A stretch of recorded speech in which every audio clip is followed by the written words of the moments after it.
we looked at how 76 to 78% of all households in America are basically living paycheck to paycheck. Guys, and that's staggering. If that doesn't scare us, then we're not really paying attention, and maybe we're only thinking about ourselves. That means about 80% of all the households here are barely, treading water. They're kind of walking this tightrope where if any one financial, emergency comes up, we can fall off that tightrope and we can potentially lose everything. And so we talked about how what you're looking at here is how a lot of the money is being lost to the average household. We don't realize that we are kind of paying homage, or I would say serving three masters in this country. Those three masters that we're serving are the government, are the banks, and the corporations. And it's because of the structure and the system that we live in that every day that we go to work, we're in effect keeping those three powers in power, and we're feeding those machines. And for 76 to 78% of us at the end of the month, we have nothing left for ourselves. And so I told you guys on Thursday, the very first thing that we need to do is not learn how to make more money, right? That's what a lot of people think. I need to make more money. No, guys, if you make more money, but you're not managing that money well and you're bleeding that money out, it doesn't matter how much more you make, because if this is what your life looks like right now, you're still going to be losing all of it and have nothing at the end of the month, right? So our first target is to go from this pie chart to this. And you'll notice the only thing that's different here is that we're paying significantly less money in taxes and significantly less money in interest. Now, we started the conversation about taxes on Thursday. We're going to continue tonight. We're going to talk about interest, right? I told you guys I wanted to not just tell you about velocity banking, I wanted to show you how to use it so that you can implement it in your life. And beyond just showing you, like I want to lift up the hood and actually show you why it works and kind of walk you through a scenario. And so part of what I need you guys to understand is this. Right now, what you're looking at, if we're able to work together and get you into this place where you're paying 2/3 less taxes and interest, all of a sudden now all of this cash flow frees up and you didn't make any more money. You have the same job, same income, but now you can actually keep about 80% of your income as opposed to 1/3 of the income before. But be careful here, because what happens with most people, if they don't have the discipline, all of a sudden they have more cash flow and then they've got to go spend it, right? That's what we've been trained to do as Americans. If I've got $1 in my pocket, well, I've got to spend that dollar. That makes me, a good citizen. Well, slow down there. That also makes you a broke citizen, right? That's part of the problem that we see in America today, is that all of us are out there spending money that we don't need to be spending.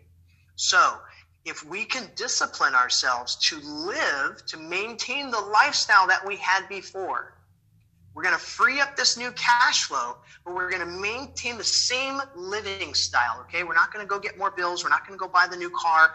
We're not going to do any of those things. If we can do that, guys, then this extra cash flow here becomes the seed that we are going to plant for a new future. So let me tell you guys this analogy that I have, and hopefully it'll make sense.